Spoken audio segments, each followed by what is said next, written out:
Hi, everybody. Lee Clements here for NCIS Reports in the Field. Great to have you. Great to be back. And this is an interview that I've been wanting to do for about 3 years now, but we just haven't been able to get it done. But we are so blessed to have Bill Heath, retired special agent NCIS, with us, and we're going to be talking a lot about a lot of things today. Bill has done it all, and he is one of the guys that was one of the first cold case agents in the Norfolk area. Worked with some great agents down there, and we're going to talk about cold case specifically for a lot of this interview. But I'm also going to talk about something that new agents don't work a lot of in the field anymore, except for big cases like the Bonhomme Richard investigation. But that's arson. Bill was an absolute expert in the field of arson. He's worked 3 serial arson cases, which we're going to talk about as well. He's worked with some fantastic agents out of Norfolk, did most of his career in Norfolk, but did a couple of years in Okinawa. But he is, from 1989 to 2013, he was a full-time special agent. Then he worked as an investigator with the Virginia Beach Police Department. So he's done work with a lot of people because his expertise has come back on many times, which continues to benefit him today. He's a graduate of East Carolina, Bachelor of Science, cum laude, criminal justice. I was a C student, so I'm sure Bill's going to be able to talk, circles around me. He's an expert in homicide investigations, specifically cold case homicide. Bill will tell you that he takes those investigations quite serious, and he did some outstanding work in those. He's been recognized by multiple agencies for his expertise. He's a graduate of the National Fire Academy for arson investigations. He's an expert on cold case methodology. He's recognized by the Virginia Institute of Forensic Science and Medicine for death investigations. Obviously, with FLETC, he completed his criminal investigative training back in 1989. He's done so many things after that. So he has some of his awards that are just amazing are that he was Agent of the Year from the Navy Legal Service Office in June of 1999. He was recognized by the Federal Law Enforcement Officers Association for Investigative Excellence in 1997. We'll talk about that case. I'm sure that's very interesting. Department of Justice Award for Public Service in January of 1997 by the U.S. Attorney's Office in Norfolk, Virginia. And finally, he was Homicide Investigator of the Year in 1996, issued by the Virginia Homicide Investigators Association, which is VHIA, which is one of the most prominent homicide investigator memberships that in the United States. So I just want to say welcome to Bill. Bill, it's great to have you on the program. I hope you're doing well today. Well, thanks for having me, Lee. I really appreciate it. You make me sound maybe a little bit bigger than I am. But I really appreciate that. And I just want to say on this caveat, there's hundreds of other agents out there just like our NIS compadres, our current NCIS people, they're out there 24/7 doing the big cases. Maybe they're getting the recognition, maybe they're not. I hope they are. But I was just really fortunate enough to be in a large field office where there was a daily variety of cases. You had the occasional big ones come along. You could get your fingers into so many different cases on a daily basis. Maybe you weren't the case agent, maybe you were a co-case agent, or you were just one of the guys tasked with running leads. But as we've talked, offline, I mean, in an office the size of the Norfolks and the San Diegos, when you have a major event, you can unleash an entire field office of agents onto one case. And it's phenomenal. Coordination's the key, but you can really accomplish a lot when you've got that many trained investigators that you can bring to bear on a case. Well, you certainly worked with a lot of good ones, and we'll talk about some of those guys today. You started your career off as a Greenville police officer in Greenville, North Carolina. Tell me how you learned about Naval Investigative Service, NIS. Well, as I was lucky enough to get hired 2 weeks prior to graduation by the Greenville PD. So, I mean, I had a paycheck by graduation date. But I had been there for a semester for college credit, kind of an intern. And I got to know all about the department. I had big, grandiose ideas. I was immediately going to get hired by state or federal, and Yeah. go to the top of the ladder. And Yeah. that reality set in pretty quick. But no, I really enjoyed Greenville. Um, I was up for detective slot already, even though I had only been on the street about 3 years or so. Greenville is a Wow. lot smaller Wow. Sure. than it is now, but I didn't expect to get it. I Mhm. did not have the seniority that some of the others did that had put in. Mhm. But I happened to have a conversation with an uncle who was employed at Cherry Point Marine Corps Air Station, Mhm. and told him I was interested in a change. I wanted to get more into investigative work instead of patrol. Right. And he said, well, hey, do you ever think about working for NIS? And I said, who's that? Uh, Never heard of these guys. So he Yeah. told me the limited amount that he knew. He was in the supply section at Mhm. Cherry Point, so I'm sure there were plenty of times he had to call NIS for discrepancies and thefts. But he put me in touch with the SAC at Cherry Point. I called him on the phone. He said, "Look, you meet all the requirements to apply to be an agent. Get your application in." And I did. And I guess maybe they were hard up for people. I squeaked in the door. No, I don't think so. I think your credentials are always speaking for themselves. And I was very lucky to get hired by NIS, that's for sure. I just think I had angels up there looking on my shoulders, like Dave Swindle, who graduated from Alabama as I did. And he goes, Right. "Hey, I'd like to have an Alabama graduate in one of the classes." So maybe that's why I got Well, hired. I don't know. I lucked out. You're supposed to have a panel interview. Yeah. Uh, Oh, yeah. and Oh, you I didn't have to do showed a up. panel? I showed up at Cherry Point for my panel interview, and there was one guy in the office. So Uh-huh. see, I only had to spook. I only had to get past one guy. Wow. So That's great, man.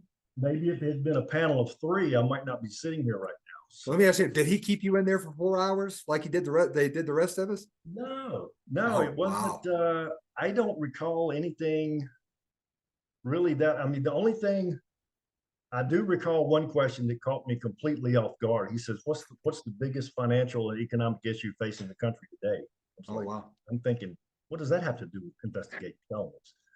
I'm not on Wall Street. Uh, He must have been a fraud guy. yeah, could have been. But anyway, I made it through that somehow, and I got to FLETC, and the rest is history. And here we are. Oh, man, that's awesome. So you get hired by NIST, you go to FLETC in May of 1989. When you came out, you go to Norfolk, right? And so what a squad were you assigned to when you first went to Norfolk? Norfolk was divided crimp. Their crim squad had the afloat and the Hmm. ashore. Right. So all cases that I worked came from the ships that tied up at the pier. Okay. That's just the way it was. And you got anything and everything from larcenies to, you weren't going to get a homicide at that stage of your career, but a Sure. suicide or one accident. I mean, industrial accidents at the pier, of course, they took place. Electrocutions, straddle trucks run over somebody, different things.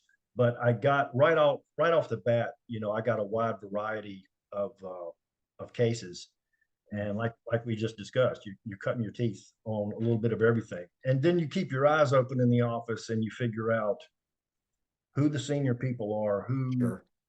I always watch to see who is approached in this office with questions. Who do Yeah. people go to for advice?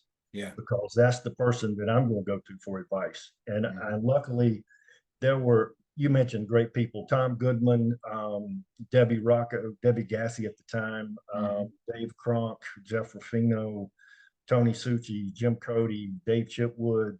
There were just so many people there that were great investigators. And I remember later, on one of the crim squads I was on, one day just kind of looking around and looking at the people in the office and going, Mhm.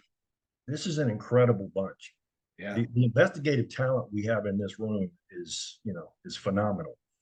And I just can't stress enough that there are newer agents out there that happen to be listening, finding those senior experienced agents and just be a sponge, Yeah. uh, and learn everything you can from them. It was great, and there was no FTA program then. You had a little slot in the drawer with complaint sheets in it, and you grabbed a sheet of paper to see what your next case was, and Yeah. that was it. You started to work, and Yeah. sink or swim. That's what it was. It sure was. No FTAs. If No. you wanted any kind of training, you did exactly what you did. I know that say it was in San Diego. We look for the most experienced agents, the people who are the best at what they did, whether it be interview interrogation, whether it be the type of cases, a person or property crime. And that's how you learned. You hooked onto them and said, okay, I want to learn everything that you know. So Yeah. I remember Deidre Robertson, Deidre Gilliland at the time was a somewhat of a training agent for me. And she was, well, first of all, she would say stuff like, Jesus, do they have schools in Alabama? Can you not spell? She was pretty tough, but that's the kind of that's the kind of office that you had. But they cared about you. You were a family member, and that's what I always remember was, no matter how hard they were on you, when you were pulled across country. I came from Alabama over to San Diego. It was a family. That was your surrogate family, away from home. So I'm sure that was the way it was for you in Norfolk as well. Yeah, I mean, you spend so much time with these people, working these cases. Now, you do have a tendency, once you learn those 2, 3, 4 people that you want to go to, you kind of have a tendency to only work with those people. Yeah. When they're available. But you can learn something good or bad from anyone you're assigned with. Sure. On the flip side, you end up with someone who's not so good. You've learned that lesson. Yeah. You learn not to go to them in the future. Yeah, absolutely. So your first couple of years in Norfolk, as you learned to be an agent, but you had the opportunity because we talked about earlier some of your things that you're involved in. Both of us have a background where we got thrown into arson cases, and you had the opportunity to work on the USS Enterprise task force, which I think is fascinating because I use the Enterprise task force, the techniques and the some of the things that you guys did. We applied that to the Kitty Hawk Right. cases. And so can you tell me a little bit about that and what you guys, how you approached that particular investigation? Sure. I'll back up just briefly. In 1990, the National Fire Academy agreed to just take an all NCIS class. Well, Right. NIS, we were still NIS at the time. Sure. And I do recall, it's funny, on day one, they gave us a pretest. And on the last day, they give you a final exam. Our class had the lowest pretest average in history. And we also had the highest final exam average in history. Great learners. And so, I mean, I remember distinctly coming out of that class, hitching up your pants like something like, oh, I've got 2 weeks of arson. I know how to investigate fire. And then I started gathering texts and going to more training and reading, and I realized, man, you know a hair about arson. It's the most difficult field that one could get into as far as I'm concerned. But anyway, to your point, in the early 90s, the USS Enterprise, that was the first nuclear carrier built. So it's now time for that carrier to come into Newport News shipyard for a 5-year nuclear reactor refueling and overhaul. Never been done before. Wow. A lot of scrutiny on it. For just over a year, there had been a series of fires going on board. And various agents had rotated through there. And of course, that's not good to have agent turnover in the midst of something that, in hindsight, it turned out to be a serial offender. But if I remember correctly, we had around 32 total fires. Now, most of those were small nuisance, trash can fires, this, that, and the other. But it started getting negative media attention. Nuclear holocaust. There's going to be some type of major event at Newport News. People are going to die. It was a lot of hype. And so NIS got the call to put together a team to address this. And since Tony Succi and I had been to the National Fire Academy together, your wife Kathy was there with us, the same class. Yep. And Jim Cody, also a very senior agent. I was lucky enough to be paired with those two guys. And this is like going from JVs to the NFL overnight. I knew Jim and Tony prior to that, of course, but then we started working together literally day and night at the Newport News shipyard, gathering all the information on all the fires, putting an investigative plan together.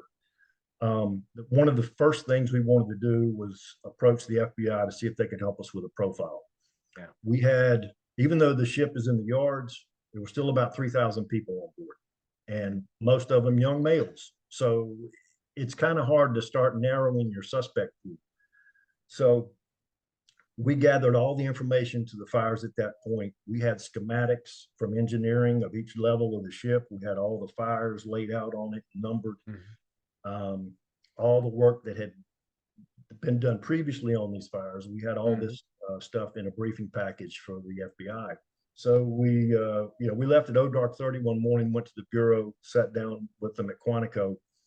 We went down into this basement where the arson and bomb unit was. Sure. And we're sitting at this table, and we've laid out our schematics. We've got them displayed.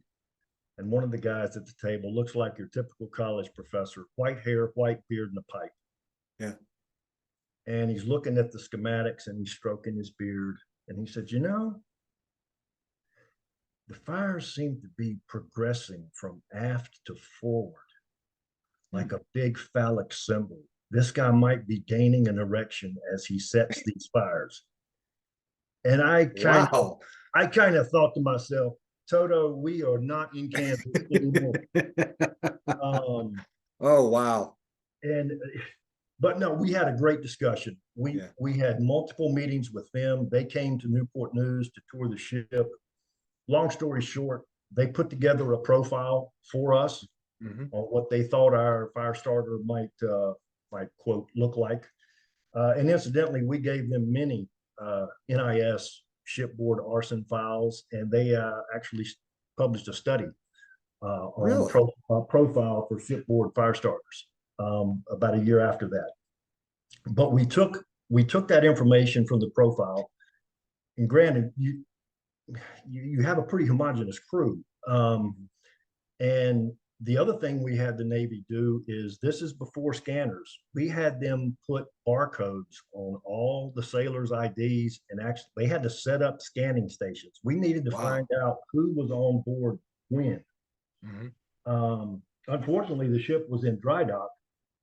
There were holes all over the ship, holes in the bottom of the ship. I've actually stood under an aircraft carrier. That's pretty incredible to be under one. Sure. So you could actually access without us knowing it. But we had to try to get an idea of who's on board. We had our tech services install hidden cameras on different decks of the ship. We had lots of video to review. I remember, this is back in the day when we got regional headquarters, and I remember a meeting with the RDO. The three of us went over, and he said, "You guys, you'll probably never have this again, but you've got a blank check.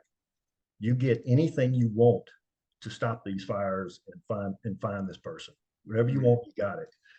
So we took advantage of that, but we were able to start working to narrow our profile down, or our suspect pool. One of the early fires we realized, in going back through all types of the reports, is there was a shipyard worker who passed a sailor in one of the passageways. And when the worker stepped through the next knee knocker, which you should be familiar with if you're on a carrier. Oh, yeah, sure. There was a small fire on the deck that had just started. And he obviously realized, hey, that guy, he must be it. He turned around and looked at this guy.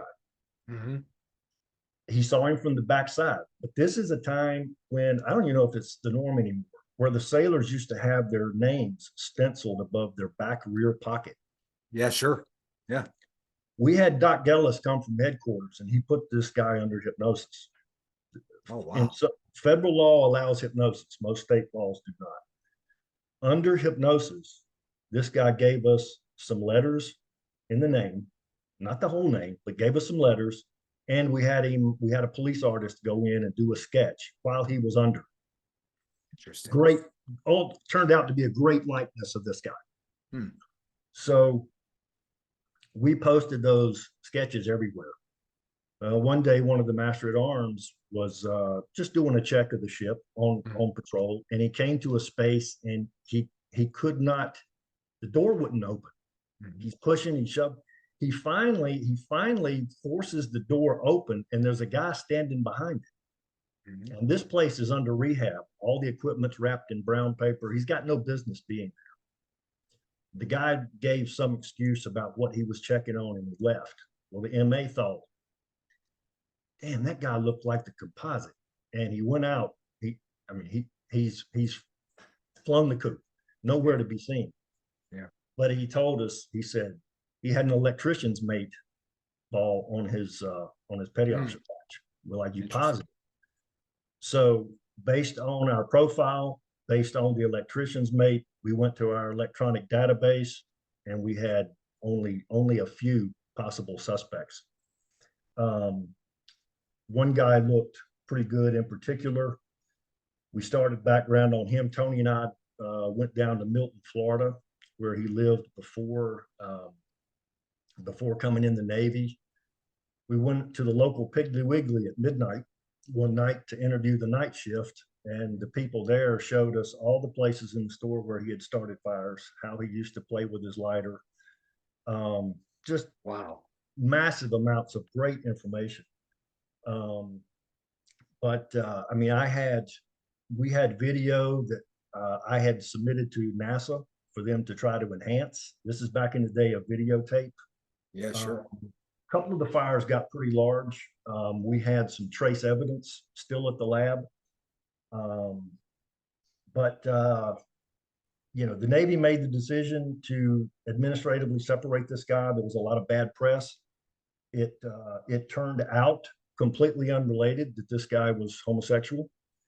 And the press turned this into, it's a witch hunt. So there was just a lot of negative press, and the Navy's, I guess their decision was, we just got to get out of this. We literally came to work one Friday morning, and we no longer had a suspect. He'd been released from the brig. Wow. But we feel certain we had the right guy. We approached the U.S. attorney with what we had. They just weren't interested in taking it, which that was kind of a shocking lesson for me, that we could put that much time, blood, sweat, tears, and money into a case and just have it evaporate. I'll never forget. I had driven my POV to the yard that day because it was a Friday, and I was coming to Carolina for the weekend.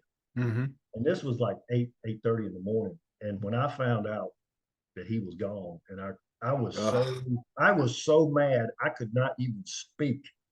I gathered all my junk, walked off the carrier, walked out to the lot, got in my car, and left.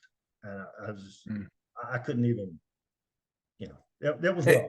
Well, you worked so hard on this case, because I had the similar experience. Our guy was acquitted by a tailhook jury.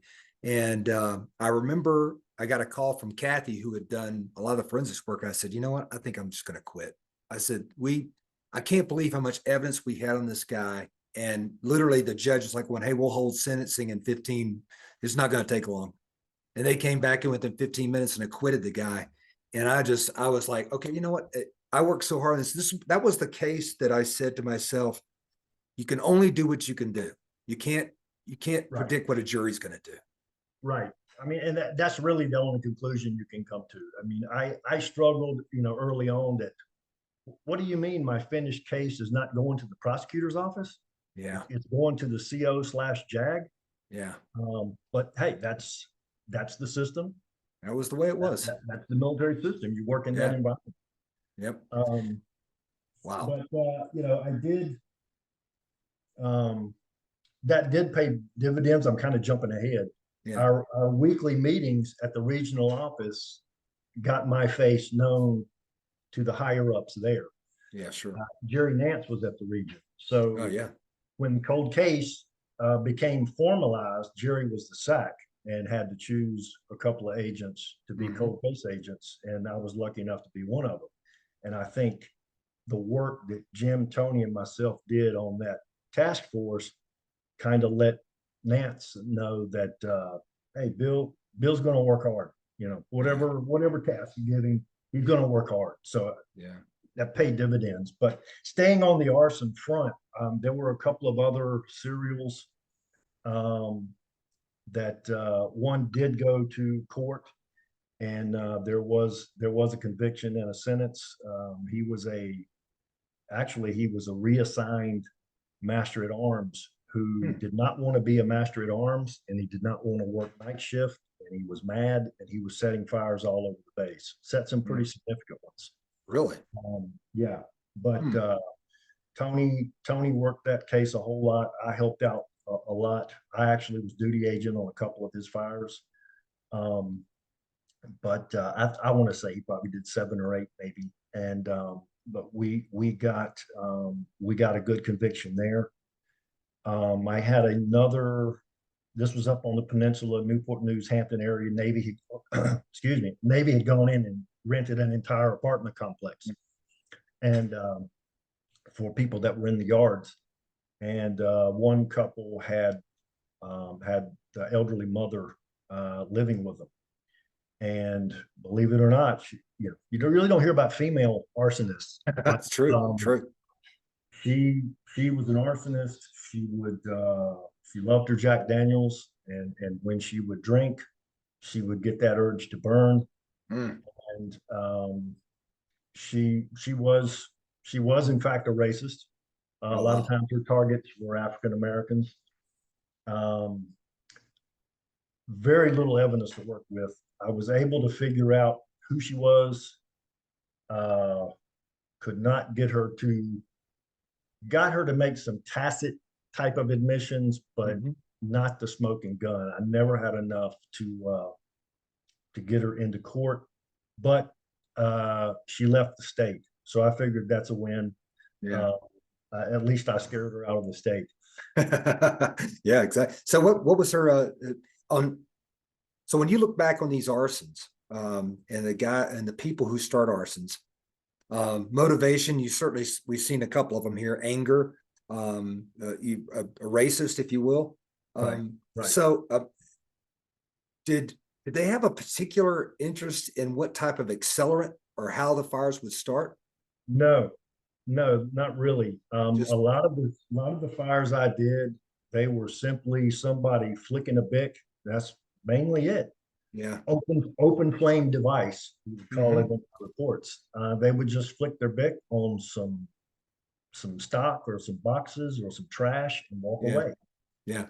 Interesting, going back to the Enterprise, interestingly enough, while we had our main suspect in the brig, we had 2 fires on board, which you really don't want to see that. Yeah, sure. We were like, here's the defense attorney scapegoat right here. But we were able to resolve those 2, and it was a hero motivation. This individual, which was different from the other guy. Right. He had found one of the previous fires, got a commendation for it, or some attaboys, and he was supposed to be on the flight deck launching airplanes. They're sitting in the yard for years. Yeah. And he lit a couple of fires so he could be the one to find them and put them out. We got a confession out of that. But as I said before, if young investigators out there want to be challenged every single day and can put up with a 1 or 2% conviction rate on arsons, go into the field of fire and arson. It's quite difficult, incredibly scientific, a lot of chemistry there. But it held my attention for a few years. Tony and I started the arson response team there at Norfolk, and of course, cops make a joke out of anything. We were dubbed the fast arson response team, and but that's good. Tony loved the whole interview process. Yeah, and I love to put on the coveralls and crawl around and figure out what burned. Yeah, and we would go to a scene. I would start getting dirty. He would start interviewing watchstanders, and we would come back together in a few hours, and I'd tell him what happened, and he'd tell me who did it. Yeah. Wow. And it's just and Tony was great with scan, Mhm. giving out the scan questionnaires and reading through 20 of those, and going, hey, here's your guy. So that's the Israeli method, right? The scan. It is scientific Okay. content analysis. Yeah. Yeah. And people might, people that don't know a lot about it will say, boy, how hokey, but I saw it work over and over and over.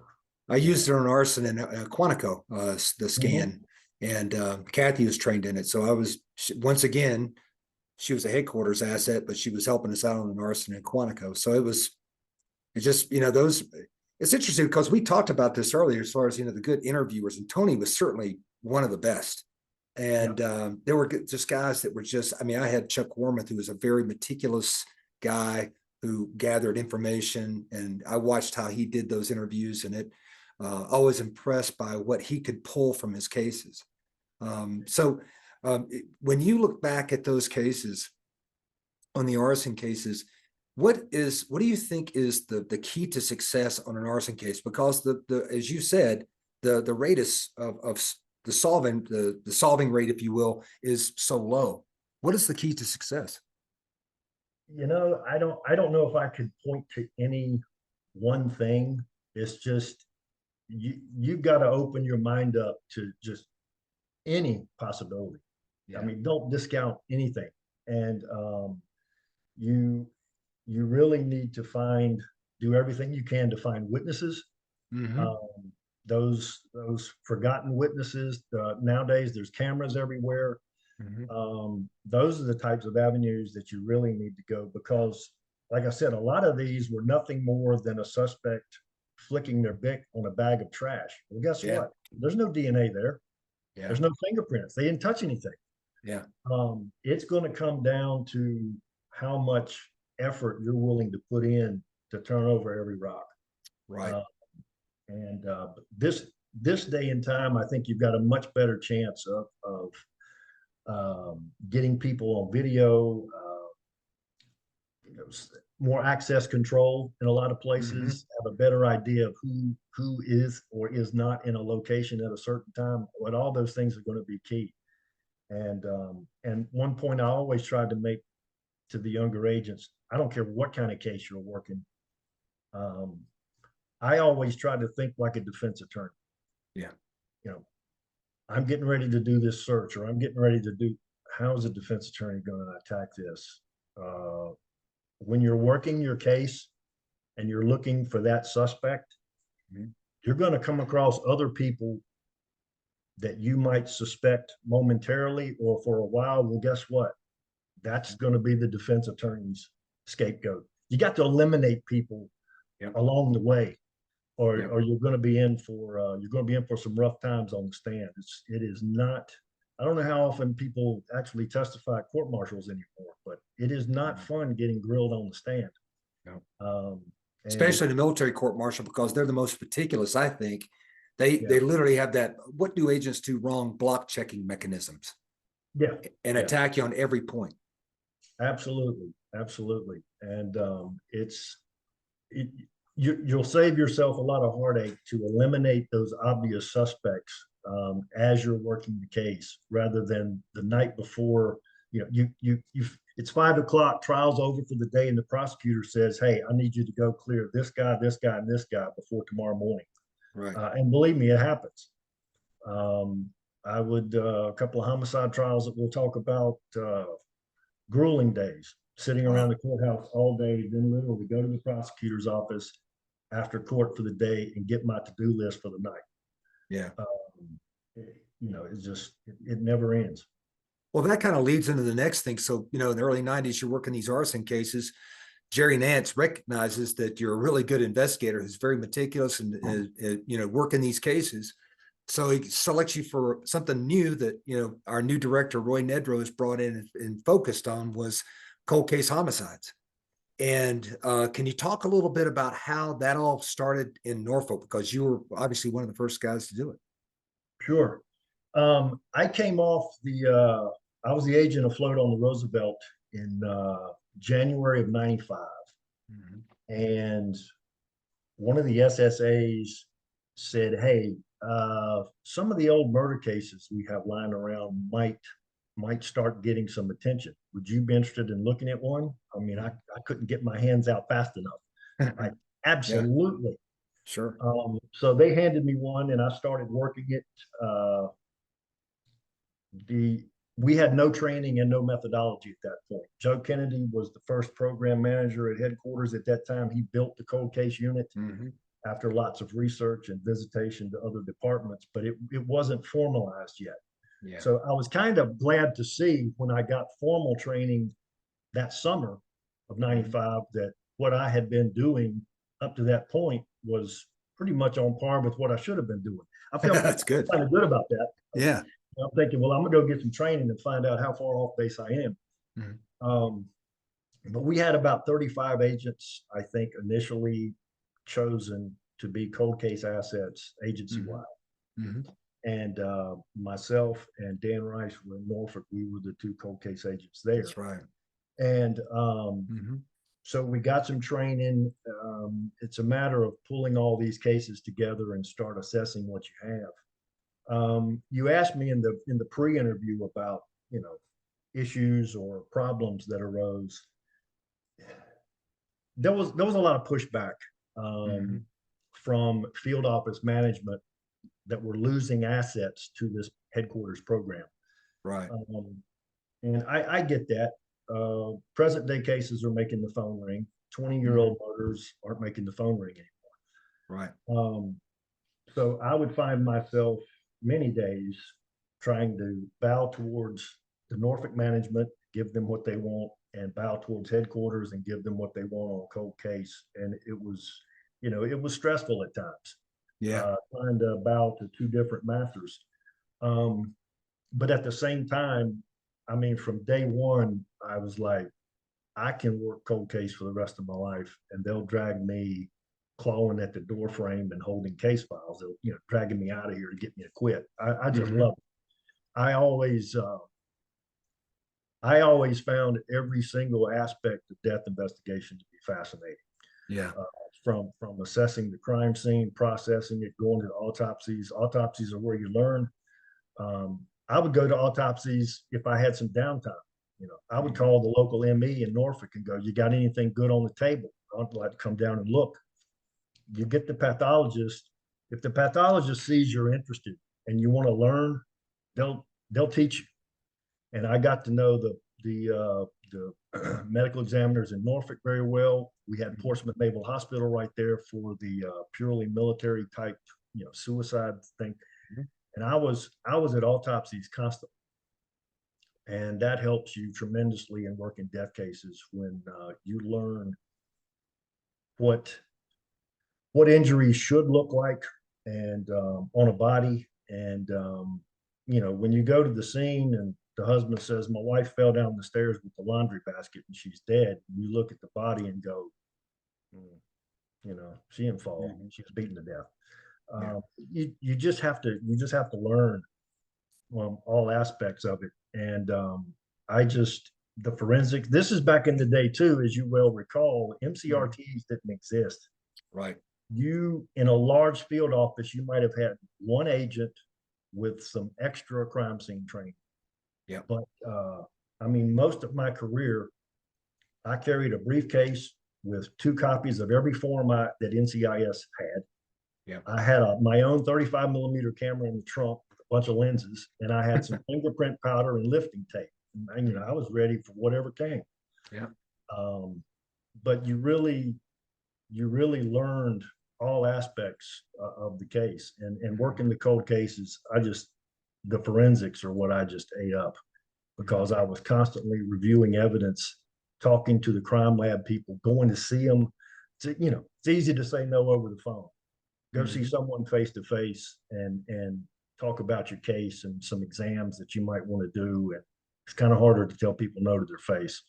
And I loved every single aspect of cold case work. I used to say I got all the fun, and people might think that's an odd word. I got all the enjoyment out of working a homicide case, but it didn't just happen. So there's no pressure. Yeah. and you were able to slow down, meticulously review everything. People would, you'd say, "Oh, cold case must be so exciting," and I'm thinking, you know what I do? I read. Yeah. I sit at my desk daily and I read, because if you don't have your case file memorized, Mhm. when you're talking to Joe Blow 20 years later, you got to know instantly when he says something that he didn't say 20 years ago. Sure. You got, and you read and you read and you read. So you would say that the basically when you're doing a cold case and you're putting the case back together again, the strategy is to memorize what's been done, right? Absolutely. And was it done well enough? Yeah. Um, we we preached, I don't, it's not so much cold case methodology nowadays, but we Mhm. preached you go all the way back to the beginning and start over.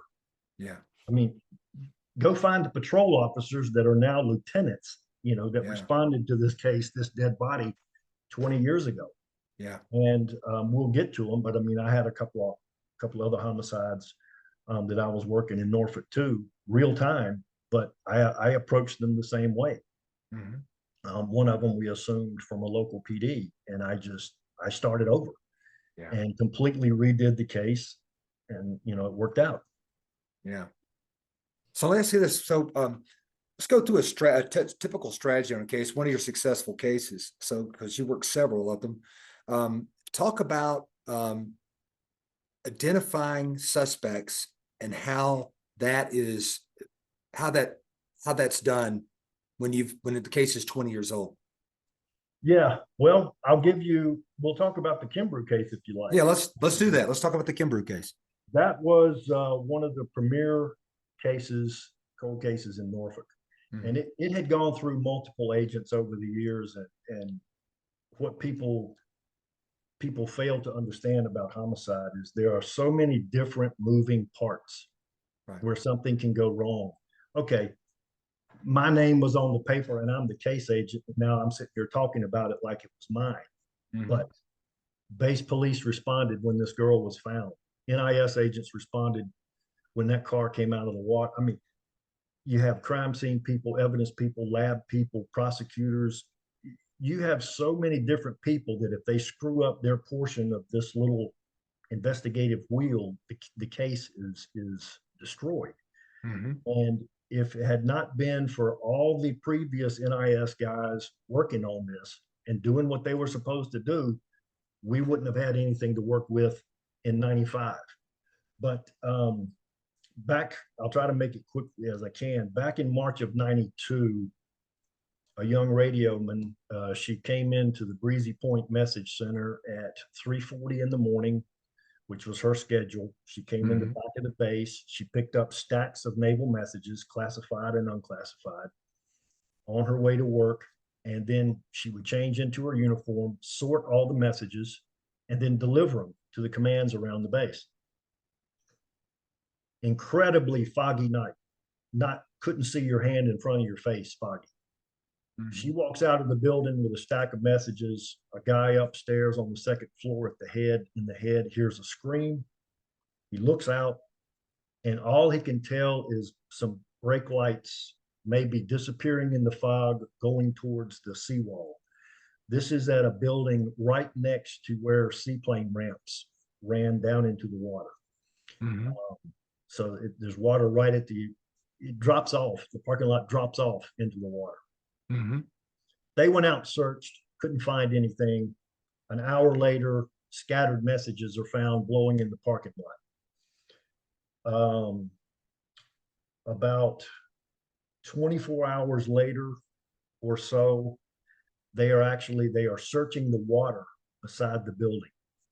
And a diver swims into Miss Kimbrough's car. It's submerged about 10 feet underwater. Mhm. Um, she was bound in the back seat. Seat belt had been wrapped around her head. She was driving a two-door Camaro. Her pants were down.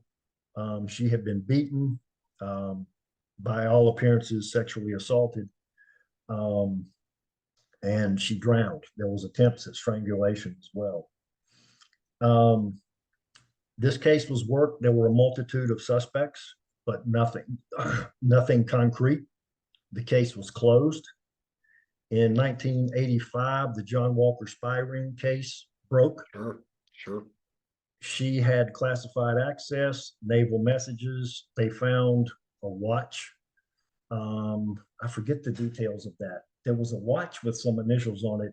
Anyway, there was some speculation. Is she a source for John Walker? And was she killed for that purpose, for that reason? Wild goose chase. That was not the case. Unfortunately, a lot of that file got destroyed because the consensus was that's an old case. It's never going to be solved. But luckily, enough of it remained in a box that we found, including original agent's notes from an interview done with the person who was the ultimate suspect, and that was a gold mine. But some of the evidence, there was a ski mask recovered from the car, some makeshift gloves made out of a t-shirt. See, DNA was not where we are today. No such thing as touch DNA. This is in the era of RFLP, where you need a stain this big to get a profile.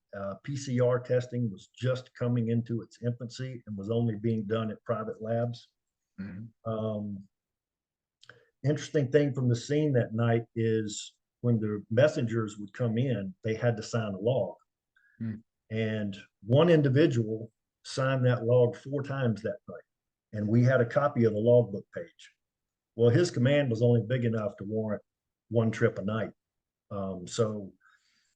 And his vehicle, a vehicle similar to his, was reported being in the parking lot multiple times that night. So we felt pretty good going forward that this guy's either got to be eliminated or he's the guy. She had, we turned in some of the messages, unclassified messages were kept. We had them fingerprinted. Now these have been underwater and then they were dried and stored for 13 years and we still got fingerprints off of them. Not the suspects prints, but I thought that was pretty interesting because people would say, oh, water soaked evidence, you're not going to get anything. We resubmitted all the no value fingerprint lifts. One was ultimately computer enhanced and we made an identification out of it. She had a pack of Tab soft drink bottles. I don't know if you remember Tab. Yeah, sure. These Tab bottles had kind of a pimpled raised glass pattern on them. She had a bruise on one cheekbone that perfectly matched the pattern from that Tab bottle. And this is kind of going down the path of turn over every rock you can. I took a couple of the bottles and I took the photographs of that bruise with scale to AFIP, Armed Forces Institute of Pathology. And I met with one of the doctors and I said, I'd like you to look at this bottle and this pattern. He said, what are you looking for? I said, I have no idea.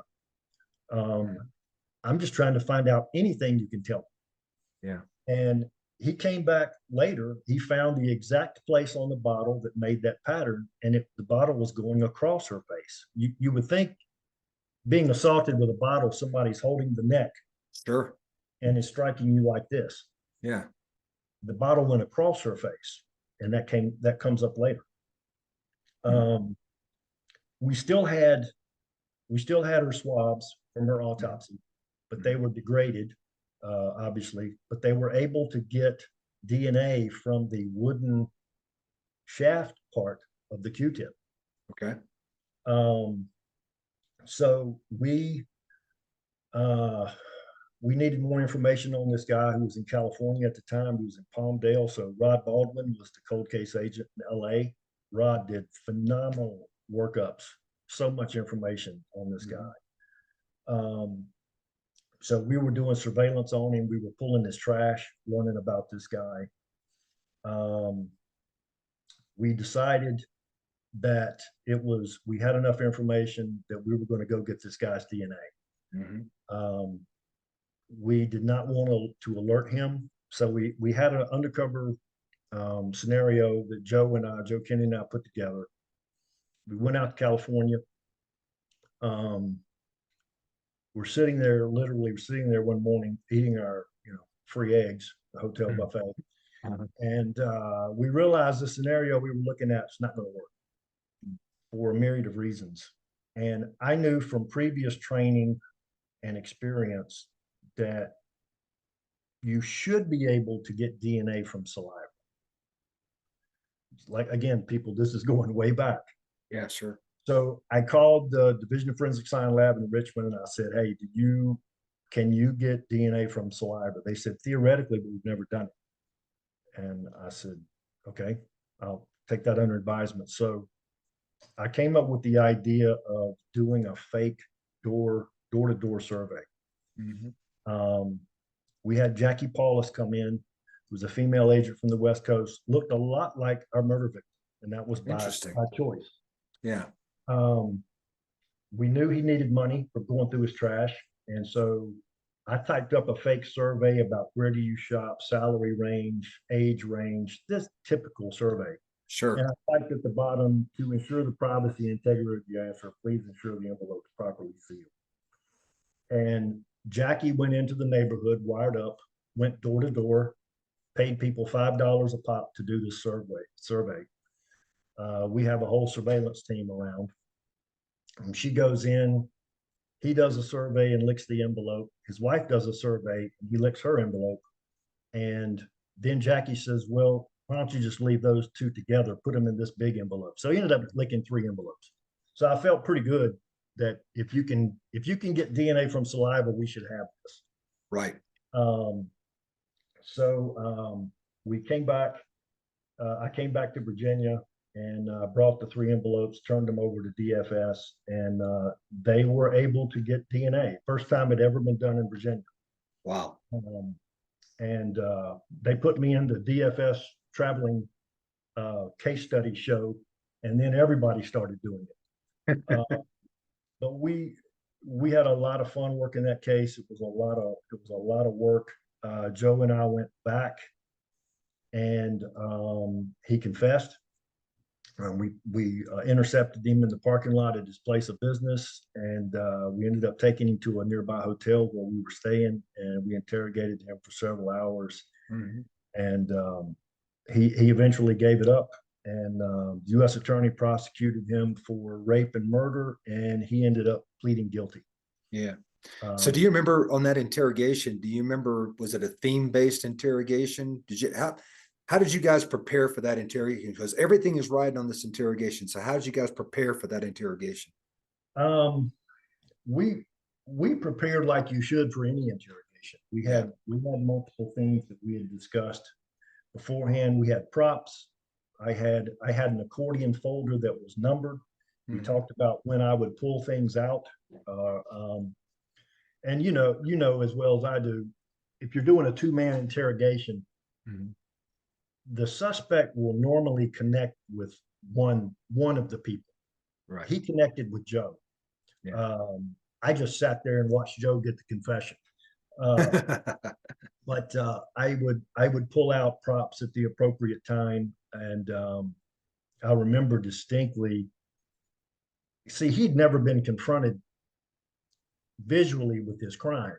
I mean, he fought with the girl in the car. I mentioned about the tab bottle. What came up later in the interrogation was she came at him with the tab bottle in the car to strike him. She had the neck of the bottle, so he had to grab the body of the bottle and smash it down on her face. That's why the bottle's going like this instead of like this. And he told you this during the interrogation? Yeah, he fessed up. It was funny.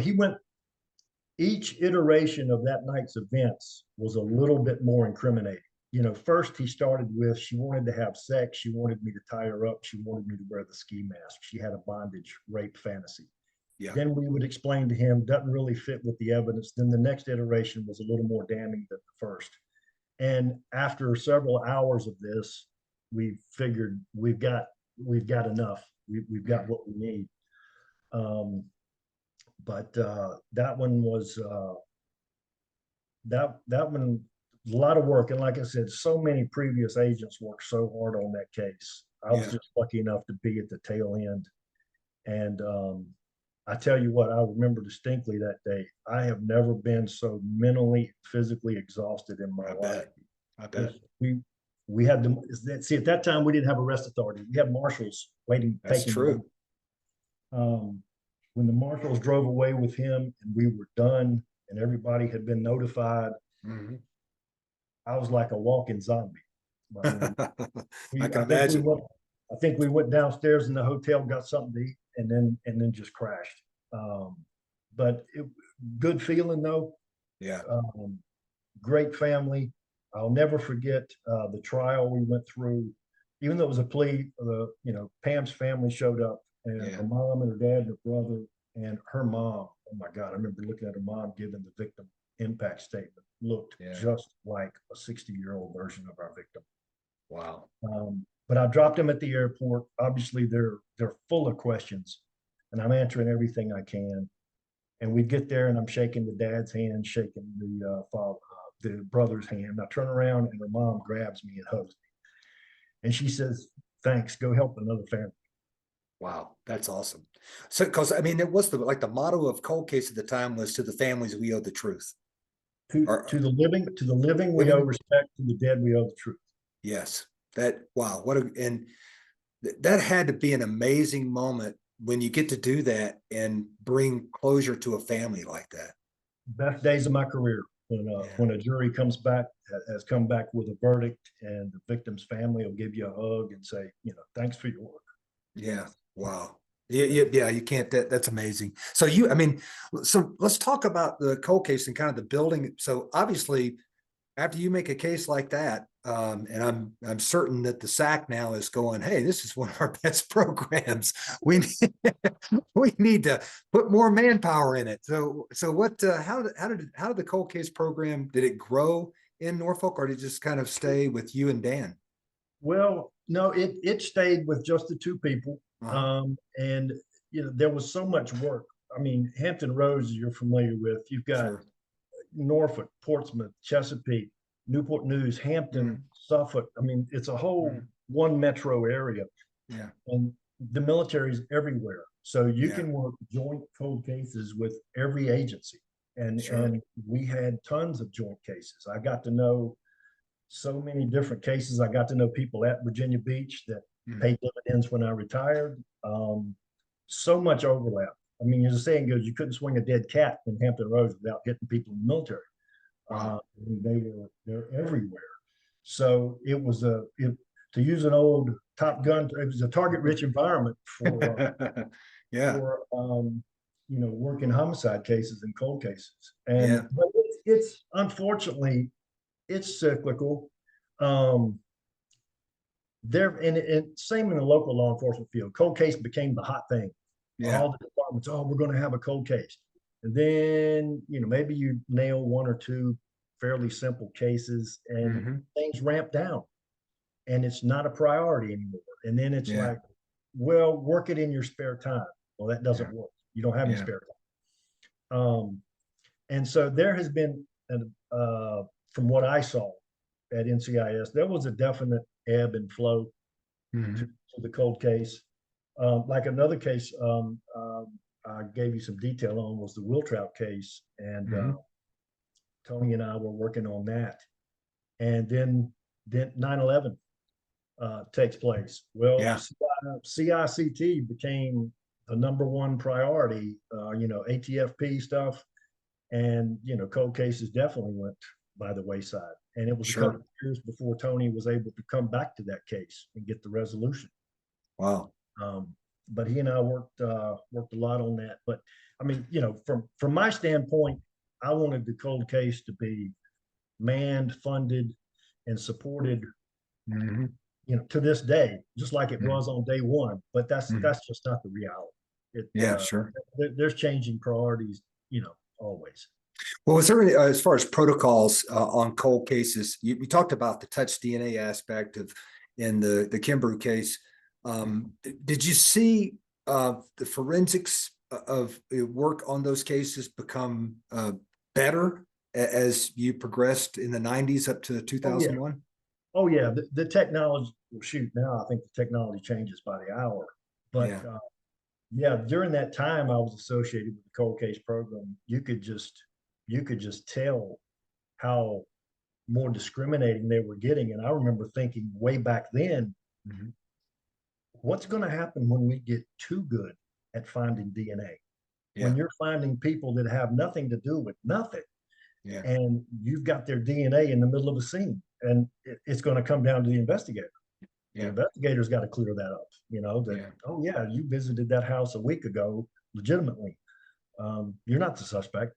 yeah. Uh, I think in many aspects DNA is great, Mhm. um, but you've always, in my opinion, you've always got to take that with a caveat. And like, is this the right DNA? You've Mhm. got to be certain that what I always look for was DNA or fingerprints in a place that can't be explained, Mhm. that is so integral to the actual homicidal act that, Mhm. you know, it can't be discounted by a defense attorney, or the jury's going to see through it, Right, you right. know.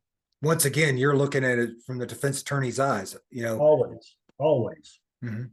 always, because you know, you're going to, if you put the case together well enough to go to court, you know Mhm. you're going to have to answer to Yeah. it. And I, in a couple of cases, one particular case, homicide case I had, I wasn't sure if the military was going to go for the death penalty or not.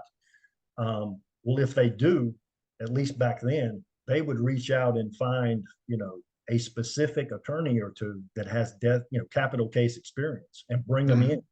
to be the defense counsel. So, you know, they're not going to bring in some Joe Schmo. Mhm. They're going to bring in somebody that's got some experience. Sure. And you better have it in one sock, and be ready to defend what you did. Yeah. Talk about some of the work you did with the local police, like Virginia Beach and Norfolk, when you're working some of these cases. You know, is there an aspect, was in the first, was there an aspect of, hey, what are you guys coming in second guessing us, or was it one of these like one, hey, take a look at this to see how we can do this together? Um, yes, to both. Yeah. Oh Um, wow. Okay. it to me, it always came down to relationships. Yep. And um, if if you walked in there like, I'm a federal agent, I'm the top dog, and I'm going to clean up your mess, buddy, you were going to get shown the door real fast. Yeah. Uh, I, I'm a low key guy. I kind of eased into these relationships, and I got along fine. Um, I welcomed their investigators, you know, that this was a team effort. Hmm. Um, spend some of that triple E money, or the old CN. That's right. That's right. The old Take a CNCI. cop to lunch. If you take a Yeah. cop to lunch, you're on the way to being best friends for life. That's so true. Or buy him a beer. Yeah. Um, but I always had great relationships with, you know, the Norfolks and the Chesapeakes and Virginia Beach. Yeah. And late in my career, I guess this was around the 2010 timeframe, I was working with Bill Martin uh, on cold cases. I kind of Hmm. cycled back to it, and we started a working group there in Tidewater, Yeah. where we would meet quarterly and invite, you know, detectives in from the adjoining agencies, and like, bring a case. You want Yeah. to brainstorm a case? Bring it. Of Yeah. course, we would offer lunch. That probably got more Yeah. attendees Hey, bring donuts than, and coffee. You're good to go. yeah. I mean, you know, if we're going to feed you, and so they'd show up just for the food. No, I'm joking, but Yeah. and we would try to have speakers come in, and you mentioned earlier the VHIA uh, Yeah. homicide. They had an annual conference, usually in Williamsburg. It was 3 days. Hmm. Great liaison. The number one thing I wanted to leave that conference with was a roster of Yeah. all the attendees and their contact information. I can't tell you how many times I went to that roster. You know, call up somebody at the other end of Virginia. Yeah. Go, Sure. hey, I was at the conference in October, because cold case work was, it was a lot of that. You had Hmm. to cold call departments to help you out. Yeah. Um, I also got a whole lot of travel myself, the cold cases would become so lengthy and involved. You could really not type up the lead well enough to get someone to go out and run the lead for you. Not that they're not a good investigator. It's just Sure. if if you've done what I said earlier, if you've read Mhm. your case file and you've memorized 20 years of police reports, Mhm. how are you going to get that in a lead? Yeah.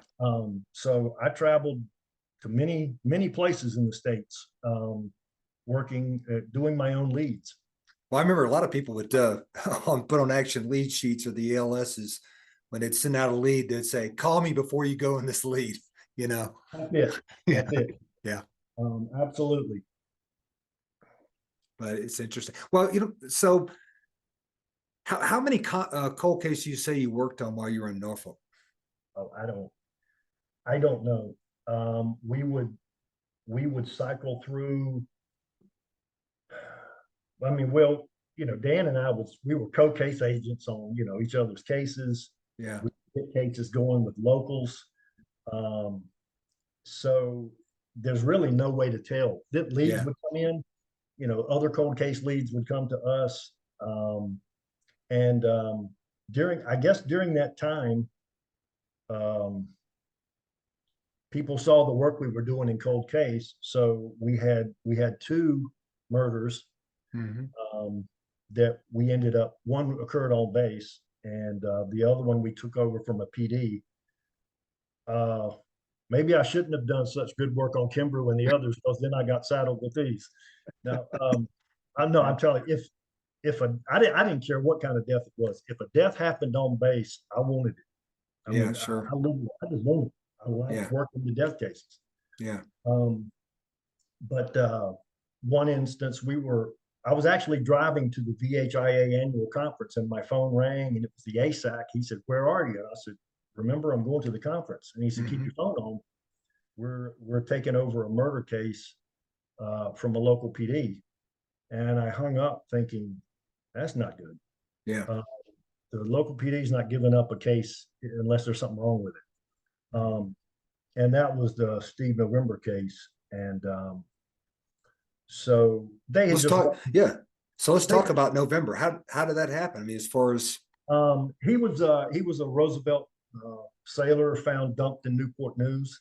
Mhm. And they worked the case, worked it just fine, worked with what they had. And then literally 2 weeks before trial, a jailhouse informant came forward and said, "Hey, your second suspect over there is laughing, saying he did the shooting, and he told you guys it was the other fellow."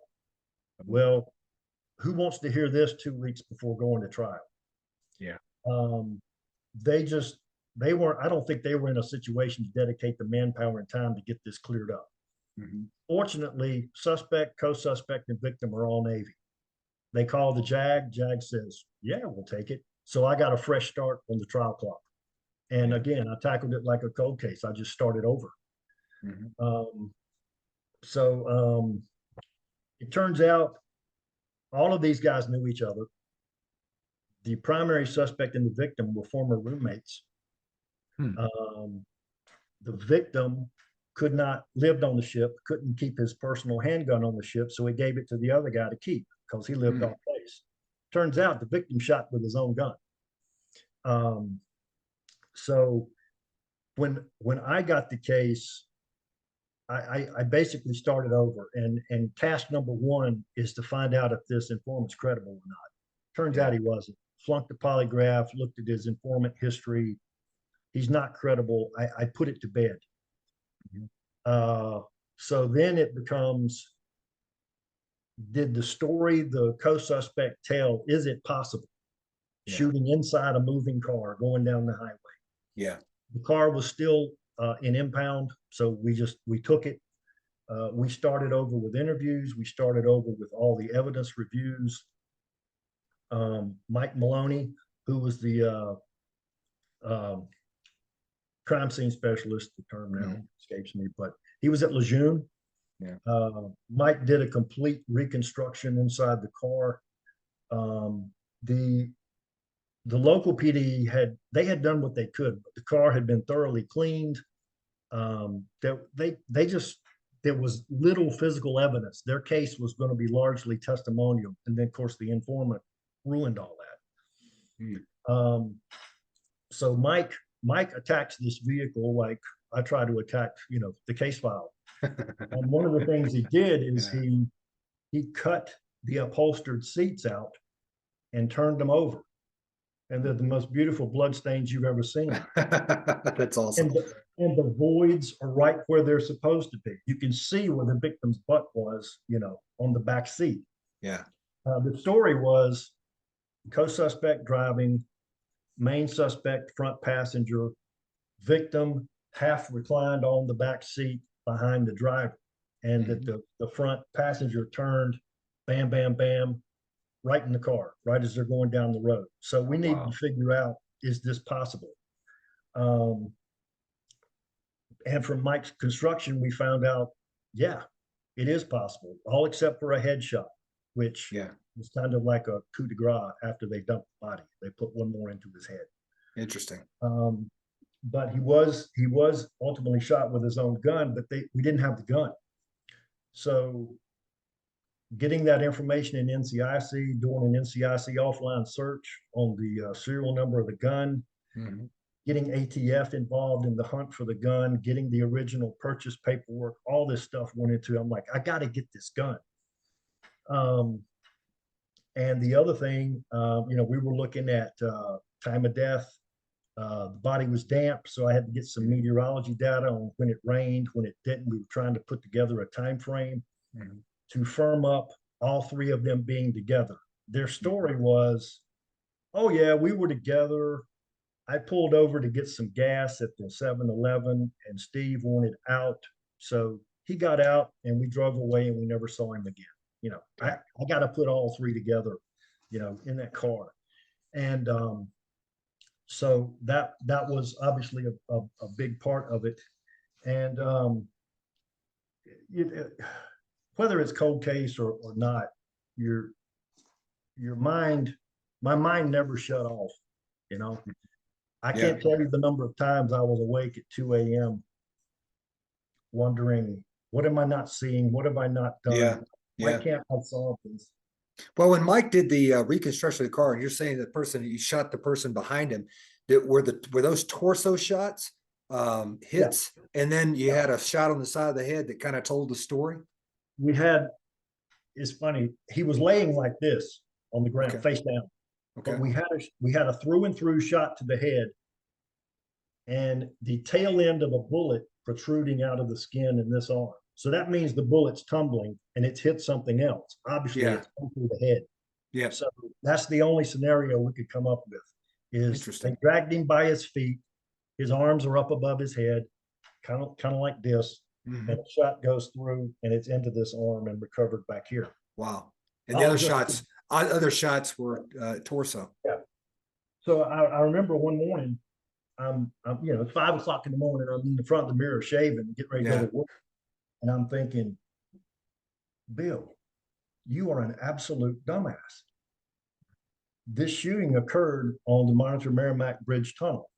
There are traffic cameras from one end of the tunnel to the other. Interesting.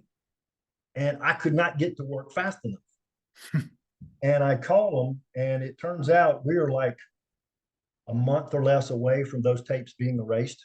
Oh, wow. Because they hold them for a year or 6 months. I can't remember, but I got over there as fast as I could and to their control center, and we start playing tapes because I got to find this guy's car coming through the tunnel. All I can see is headlight washout. Oh, man. This is not TV. This is not this NCIS program that some people used to watch, where we could zoom in on his nice projector. Oh, yeah. Enhance that. This is for traffic monitoring only. But I'm standing there and I'm looking at all these cars zipping by in the middle of the night, and I can't see anything but headlights. And I was like, I looked at the guy and I said, you got any cameras facing the other way? So I could just see taillights. Yeah. He said, oh, yeah. I got those tapes. And after many, many, many, many man hours of looking at the tail end of cars, I think I I think I found their car, right place, right time, and it was close enough match that defense never even went there. Wow. But doing anything we could to corroborate, what we've been told. But they did range of fire, all that matched up with it being close, close quarters. Mm-hmm. And one of the biggest strokes of luck ever, I was sitting at my desk one day, the phone rang, and it was a recruiting office from Richmond. Mm. And they said, we got a call from an inmate in New York that wants to talk about a murder. Mm-hmm. It was that murder. Oh, wow. Only thing he knew to do is talk to somebody in the Navy in Virginia, and the recruiter calls the Norfolk office, and it somehow got to my desk. Mm-hmm. And this guy had information on the gun. Stroke of luck. But wow. That was at Rikers Island. I worked with NYPD Brooklyn North Homicide Unit out of the 90th Precinct in Brooklyn. Mm-hmm. Phenomenal bunch of guys. I made, I think, 5 different trips to New York. And every time I showed up, 2 detectives in a car picked me up at the airport and took me everywhere I wanted to go for a week.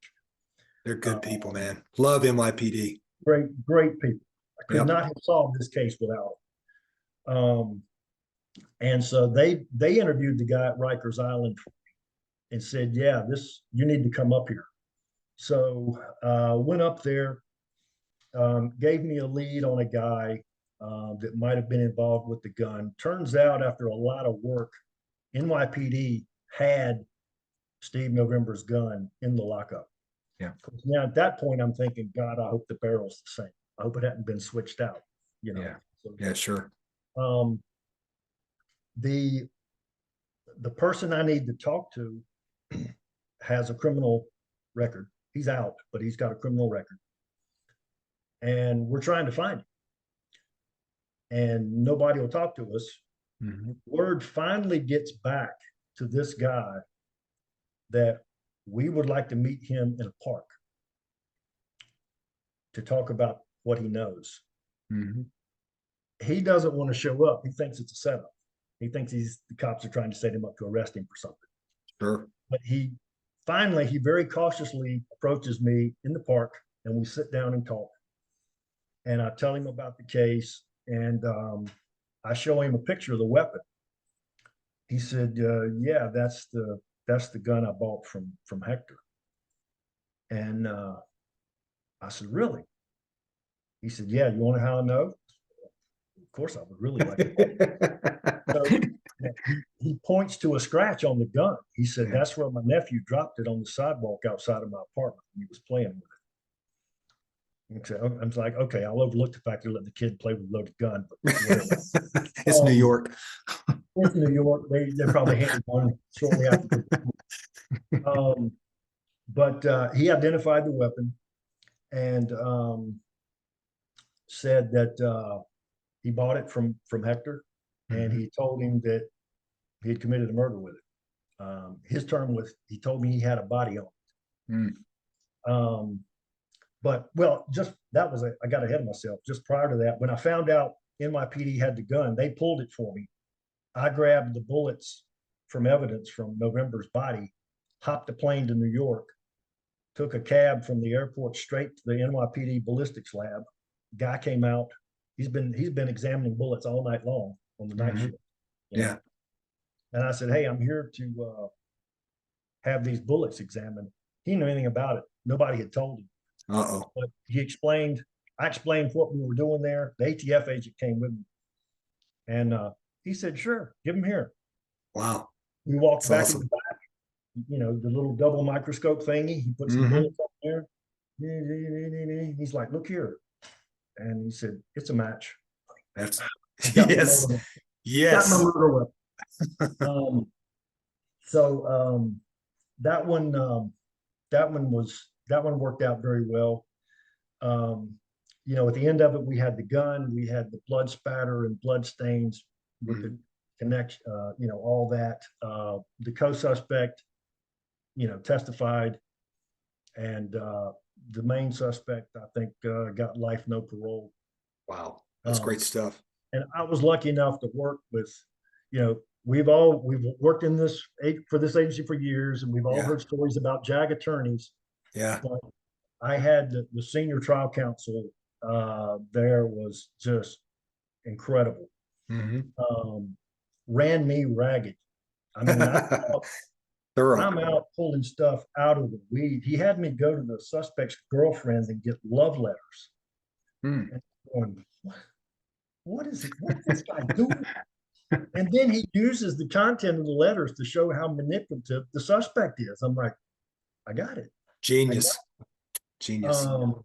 But just I was lucky again to be in that area, the types of cases, the homicides, all the resources Hmm. the area that large has. I, you know, NCIS is pretty mobile, but I Yeah. spent so long there, people knew me. I Yeah. had contact. I could call a PD. I could call the medical examiner. I could call the lab. These are people Hmm. that I knew by face. And I Hmm. say, I need this. I need this, and you could make stuff happen. Hmm. It was, you know, it was great. Um, and going back to NYPD, I think I made 5 trips there, and every time they chauffeured me everywhere. Yeah. The trial counsel had a perfect idea on one of my trips. I gave him invitational travel orders, which, you know, for him to testify at the court Yeah. martial, and paid him his witness fee. Oh, Well, wow. that means he has been duly notified of his need to appear in court and could be Hmm. arrested if he failed to show. I thought that was a brilliant move on part of the trial counsel. Yeah. NYPD guys went to this guy's house, got him, put him in their unmarked unit, Hmm. went, you know, practically code 3 to the airport, walked him to the plane, to the gate, onto the plane, put him in a seat while he snapped his seatbelt off. Because I was Uh-huh. afraid he wouldn't show. Yeah. My whole case was really dependent on this guy to be the linchpin, you know. Hmm. And I I was sweating bullets at the end of the ramp at I Norfolk. bet you were. Guy, well, Yeah. and backing up, we'll get off of this. I'm probably taking too much time, but uh, the when I talked to the guy in the park in New York, I Hmm. said, "Look, I need you to come back to the precinct with me so I can get a quick statement, you know, for my case file." Yeah. He's like, "I'm not getting in the car with anybody. I'm begging, I'm pleading, you know, I want to pull out my wallet, you know, it's like, Yeah. I really need to get something on paper." Yeah. And he said, which precinct? And, you know, and we told him, he said, I'll meet you there in 30 minutes. Mhm. Longest 30 minutes of my career. Oh, I bet. I didn't know if I'd ever see the guy again, but he Yeah. showed up, and Wow. I got a statement from him, and, you know, the rest is history. We got through that trial, and everything was great. But again, there's so many moving parts to a homicide case, cold case, whatever, that Yeah. you, it's a shame a lot of the people don't get the credit. You know, like I Yeah. said, the case detective, the case agent, they're the ones that go on TV, and, you know, if you could Yeah. call them glory for their word. You know, Yeah. there's so many moving parts to putting together a successful case that Yeah, I don't sure. think people realize. Well, let me ask you this. We've talked about, we just barely touched on, but the Wilcock case um, earlier. Talk about Okay. that, about the Wilcock case, and Yeah. walk me through that one. Um, I had been on the cold case unit for, I guess, 4 years, Hmm. and Tony Succi moved over to cold case. Yeah. So this was in about February of '99. Some surveyors are on, it's base property. It's not technically inside a fence, but it's federal Yeah. property. They're surveying, and they come across bones, scattered bones in the woods. Yeah. So the flag goes up, base police respond. Um, and several agents go out there. I don't recall if I was out there on the initial report. But I mean, let's face it, a few scattered bones in the woods doesn't really sound like a major deal. And it Yeah. was an old dump area, a lot of crap out there, you know. Yeah. Molly Bast was a brand new rookie agent at the time, and they assigned it to her. And I mean, kudos to Molly. She worked her tail off on this case. Yeah. But we did, over the ensuing months, I think we did 6 or 7 different searches of this area. We eventually found a total of 56 bones. There's Wow. 206 bones in the human body. So we had about a quarter of the skeleton to work with. No pelvis, no head. Hmm. And we would search and to see what we could find. At one point, one of the earlier excavations, they found what appeared to be a 44 caliber slug and right humerus bone, the long arm, and there was a bullet wound through the end of the humerus. So at that point, we knew something's up here. We don't know if we've got one set of bones here, multiple sets of bones. Is this a homeless person? Of course, with the bullet wound helped out. Yeah. We didn't know what we had. At one point, we even had the local fast company show up with a truckload of Marines, and Gunny says, on your knees, start crawling. And these Marines are crawling through the woods, looking for bones. And they're coming up with tiny little bones, here and there. God love them. But it's funny. At one point, the medical examiner told me, she said, Bill, you got to quit showing up with a bag of bones. I was like, what? We keep going back. We're trying to find the man's head, But unfortunately, there was a lot of crushed oyster shells in this area, which are going to look like bone. It was a hard area to search. But early on, we had a botanist come out and look. One thing you do when there's skeletal remains, look at the undergrowth. Get an idea of what's been growing there to determine how long have these bones been laying here. If there's growth intertwined with the bones and the botanist says, oh, that's about 2 years of growth, gives you a starting point to start looking at your missing persons cases. That's what we did. That's interesting. Yeah. But in pretty short order, we had a missing persons report that looked pretty good. And then a family member called. And there was this little neighborhood called Glenwood Park that abuts right up to the base. And this man lived in Glenwood Park, and he was last seen at a bar right up on Hampton Boulevard, right near the neighborhood, with a group of the neighborhood guys drinking. That's the last place he was seen. But the boy's mom did her own investigation for us. We had a ready-made suspect from day one. Well, after we got him identified.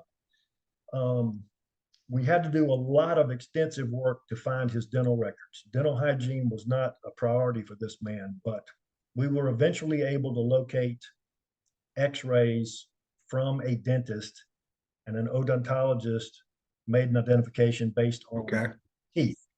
So we had a starting point, but we only had partial mandible. We didn't even have a full lower jaw. Did you have any, I'm sorry, may I missed this. Did you have any teeth at all? We had some teeth. Okay. We had some teeth. All right. Meanwhile, at the autopsy, the ME comes back and the C2 vertebrae in the back of the neck has got incised wounds. So there's been some type of hack or slash, which was also interesting. But like I said, we checked missing persons, we did the media release, and we started getting some leads in. We sent, after the MEs finished with the bones, we sent them to the Smithsonian for a deeper anthropological study of the bones. They came back, white male, 25 to 50, 70 inches tall, been dead 2 to 5 years. Yeah. So we're like, okay, that's workable. And so again, with these bones we recovered, they're spread all over the woods. Do we have one person, 2 people, 3 people? What do we have?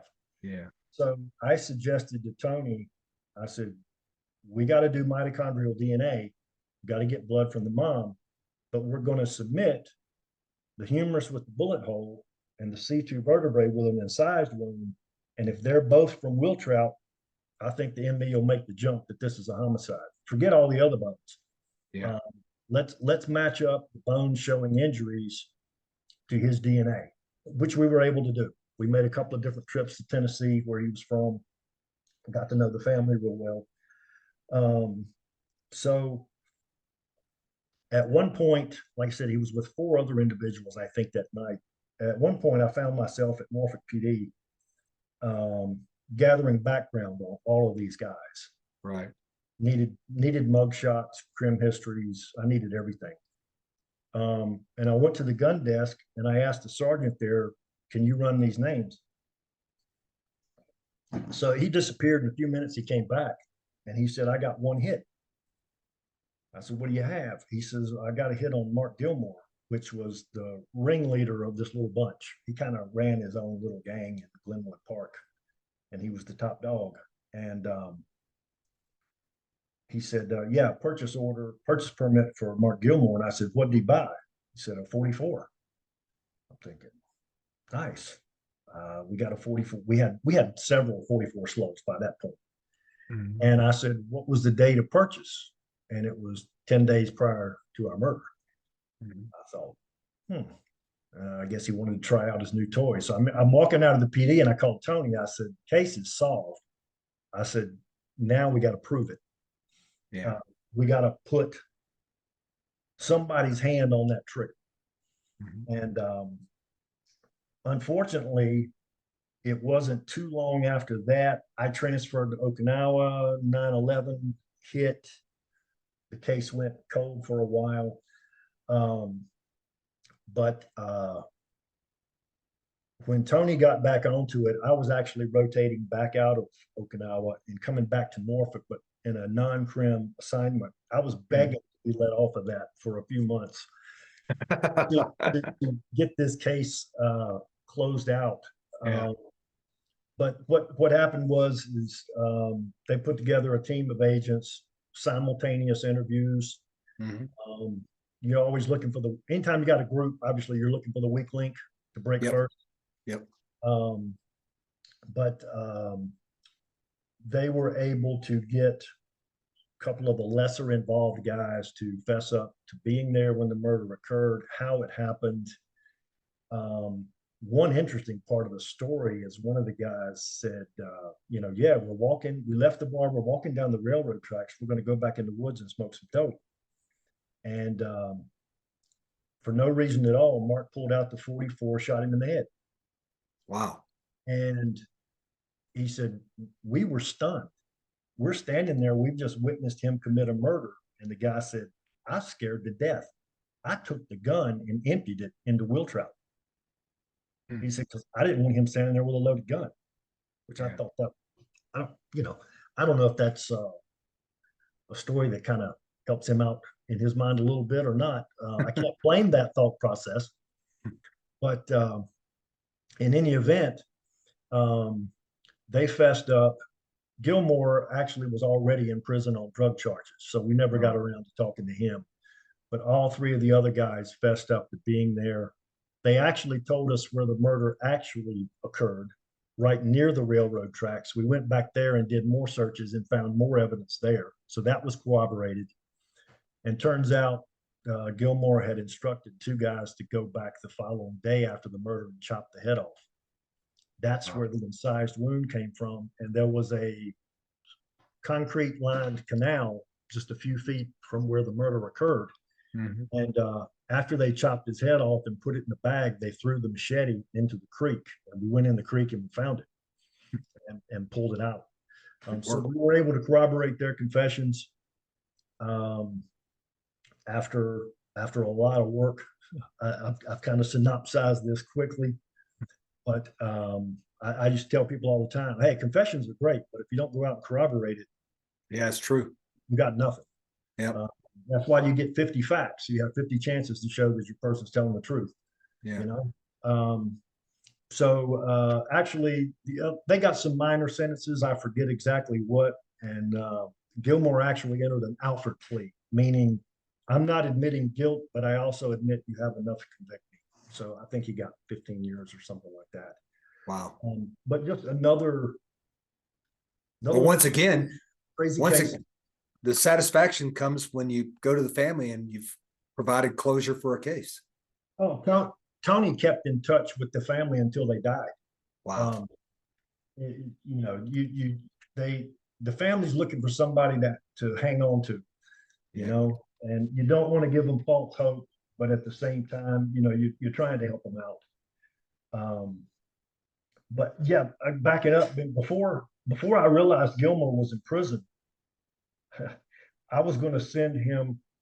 He bought a Taurus 44. I was going to send him a letter on Taurus letterhead inviting him for a free gun exam at his local gun shop and doing a survey on how he liked owning a Taurus. I wanted that gun and I wanted to test fire him from it. But yeah, I found out that he was in You wouldn't prison. go make it.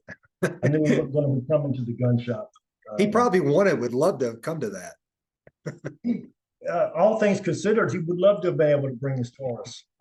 Yeah. But I mean, we would use ruses. I remember on another case, I had SLED, South Carolina Law Enforcement Division, make me a fake newspaper article stating that an individual had been indicted, you know, when they had not, thinking this would put this witness over the hump that, oh, I'm not giving up anything's not already known. This person's been indicted. It didn't work, but it certainly looked cool. It was a You swing the bat. Yeah, it was a really good looking newspaper. Good stuff. Anyway, well, that was one of the things that I always was impressed by the cold case guys, whether you're on the East Coast, West Coast, or you're at Washington, you're in headquarters, was the kind of strategy of cold cases. And sometimes you're going to use ruses to get people. Mr. Nedrow talked about a case, one of the very first cold cases, where they used a female to go in as a real estate agent, and you know, to use that ruse to get him to lick an envelope. Well, that must have been the same case, except oh, really? Because he put in real. See, they had a fake storefront business from a previous case in existence in California. Yeah. So we just made up business cards with the undercover's fake name. It was perfect. And, well, I tell you, Roy Nedrow said he personally was. He was like, you know, there's a lot hanging on this case, a lot. And was, you know, and he was saying, when as soon as, you know, when the agent went inside the house to do whatever they're doing, he said, you know, it was white knuckles at headquarters, because they were like, well, it was for all of us. I mean, we really, and I don't know that Jackie Paulus, I don't know that she was that concerned either. I mean, he was a family man at that point. Yeah. His wife was there, his daughter was there. You know, decent looking neighborhood. He had a job. Yeah, there were some minor arrests, some peeping Tom stuff. I think there was a public masturbation. You know, I mean, he's not somebody you really want to have over for dinner. Yeah. But we had a whole scenario laid out on that case. She, as I said, she went with the surveys, knocking on doors. She paid people for the survey. We had her tell the suspect, she left, and we had her go back and tell the suspect, "Can I use your phone? I locked my keys in my car." All that was a ruse for her to camp out with this guy. She spent a lot of time in his house.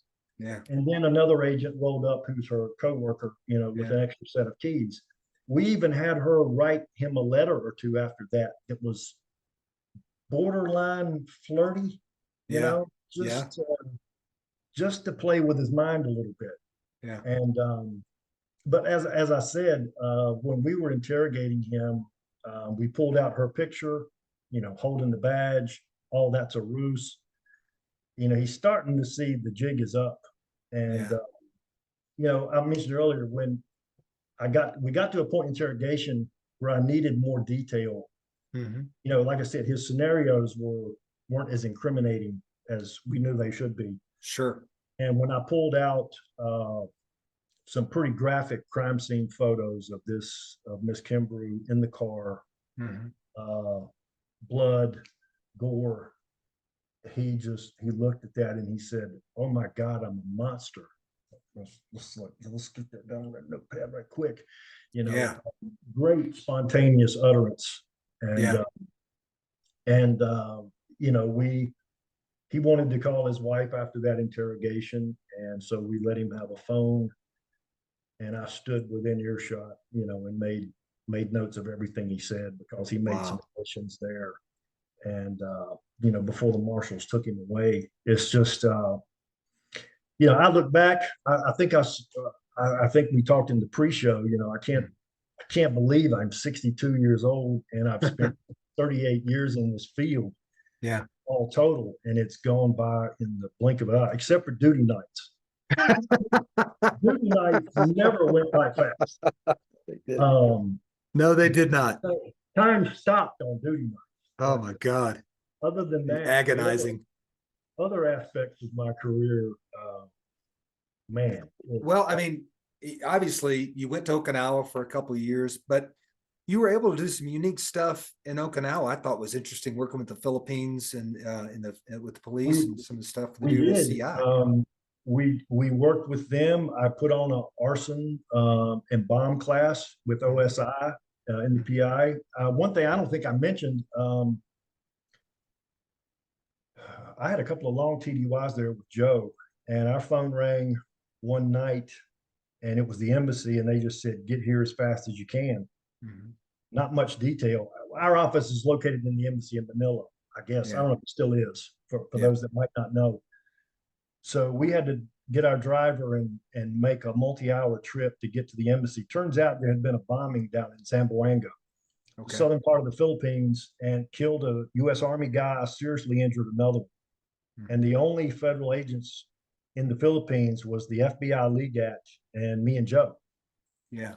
And so we had to catch a flight down to Zamboanga, met up with Marines there. I think they called it Southcom. I can't remember. I mean, this is like a war zone. If you're not familiar with the southern Philippines, Yeah. It's have highly terroristic activity they there. have indigenous terrorist groups there.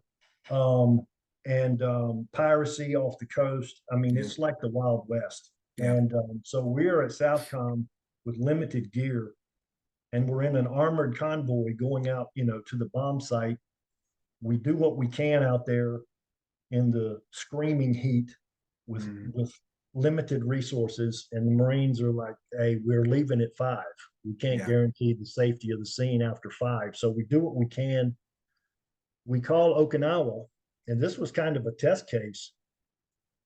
Okinawa rolled the MCRT van onto a C-130, Yeah. a bunch of agents, and flew the whole shooting match over to the Philippines. And we were all able to drive out the next day and continue doing a little more scene work. That's interesting, Bill, because that varies. Brian Brittingham worked with me at CRFO, and we talked about. Brian was there. Brian was there at that time. Now he wasn't. Was he on the MCRT? I think he was. I want to say he was a Marine special agent at the time. He was, but I couldn't recall if he was on. Bert Nakasone was heading up the MCRT. Yep. I'm sure you know Bert. And I think he's been on your podcast. Oh yeah, good man. And I forget all the agents that showed up. By the time they showed up, we'd been up about 36 or 40 hours, and I was pretty much a zombie. I didn't know what day it was, but that was one of the early at continuous response field office. How will we respond manpower wise to a crime? Well, let's take the Philippine case. Perfect example. You're going to load a MCRT van on a C-130. You're going to fly it to the location, C-5, whatever aircraft. And that was kind of the building that relationship with Airlift Command down in Florida. And that we would use the same scenario to roll out manpower to a crime scene if it was needed. Yeah. I mean, it was it was an interesting thing, and it was kind of a couple of years after that, I was doing some CI, staff billets, and I was at I think the Naval Expeditionary Combat Command was stood up in 06, and I was assigned to that staff. I had alerted Ralph Blinko, who was EAD Lant, that this new command was being built. It was going to be huge.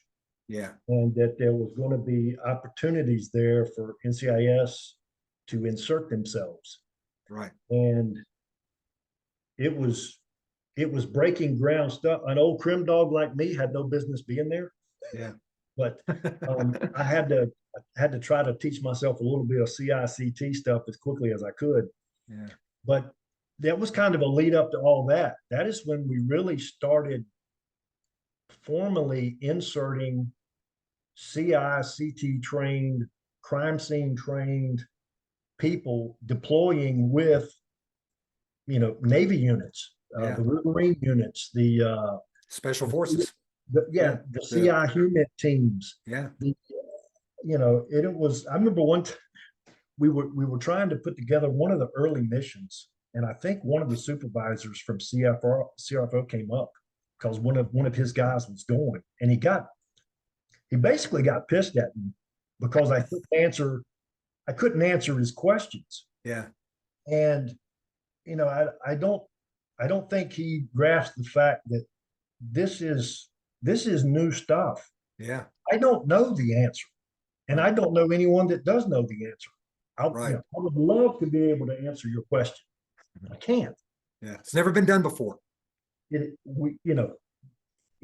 the Vietnam era agents we've talked about previously, they were doing some of this stuff out in the jungles, but the NCIS at that time, this was kind of groundbreaking stuff, and there was some long days and long hours and a lot of tense moments. Like, if we send the wrong person and they fall flat, it's going to jeopardize. Exactly. But it worked out. You deployed. Mm-hmm. I'm not sure. I don't know what unit you went with. Well, I did 3 years of doing CI. I was a strategic counterintelligence director, and then I did one tour with the Ministry of Interior in Iraq. That was an interesting case. But yeah, so I remember this exactly because when I came back, they put me as supervisor over supporting naval expeditionary warfare. So my job was to make sure that we sent Dave Longhorn to SEAL team, the Div group. We sent Dave Longhorn there. Dave had to go through baby buds. Baby buds. Okay. Yeah, so I went through baby buds, but he was a fantastic agent and still is to this day. He had to go through the swimming portion of it a couple of times. I think it was it's a tough program to get into. Absolutely. I don't care if it's baby buds or not. Kudos to him.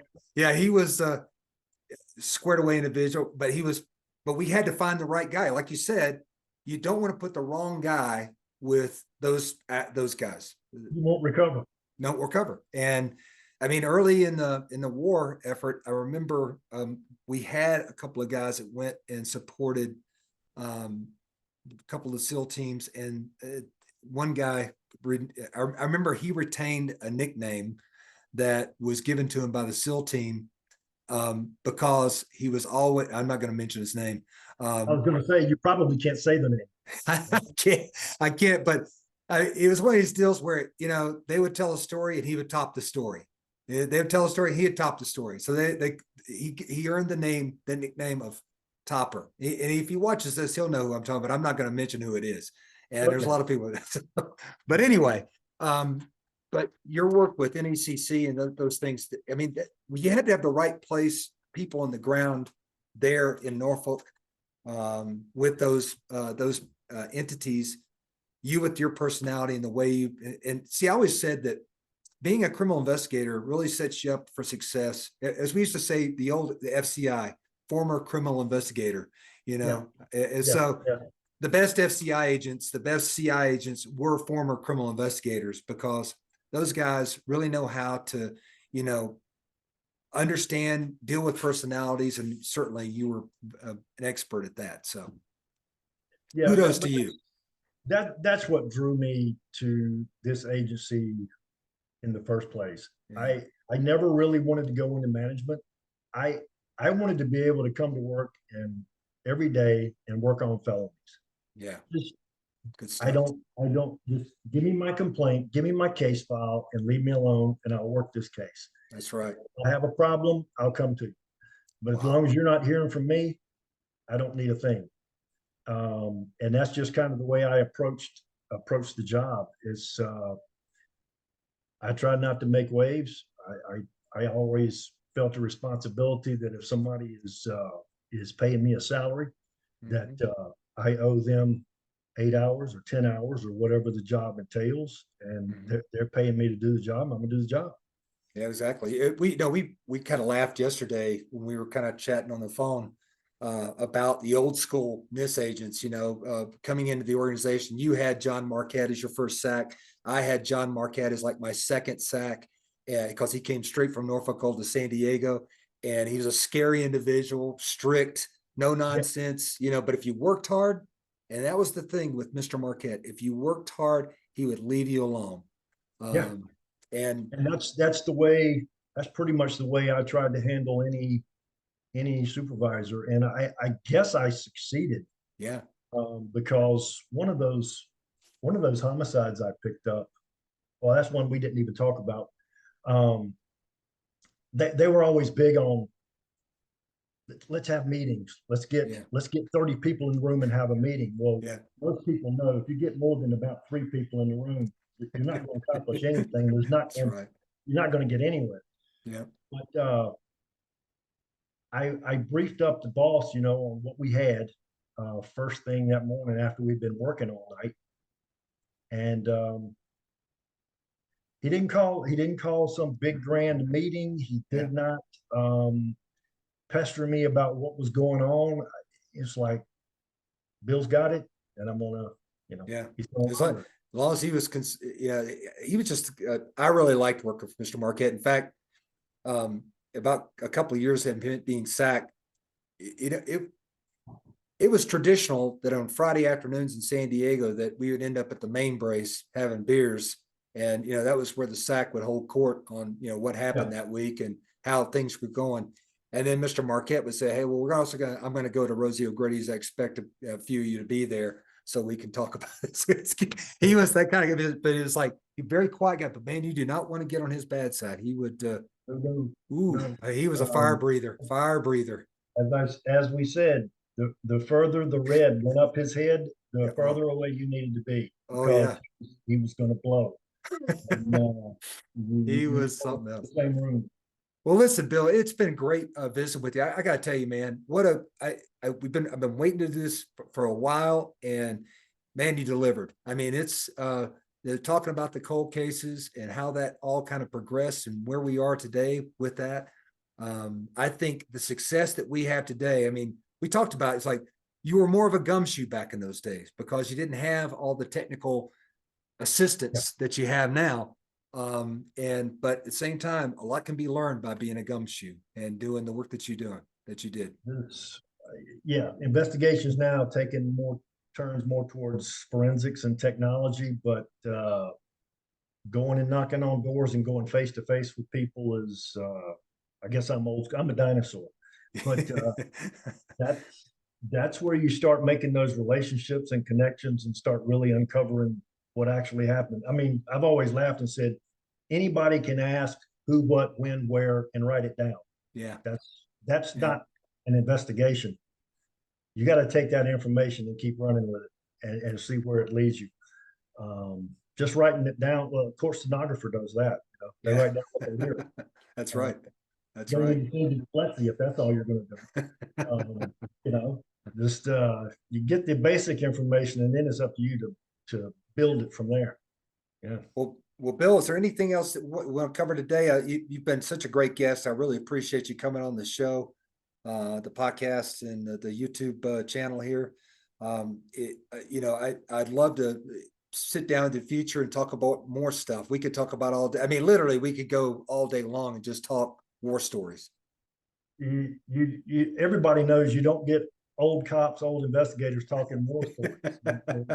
Well, next time we do it, I have a drink in my hand. So we'll just do it at 5 o'clock. We can both have that drink. Yeah. That sounds good, man. Listen, Bill, great talking to you, man. I wish you all the success in retirement. And please stay in touch. Absolutely, Lee. It's been a pleasure. Thanks, brother.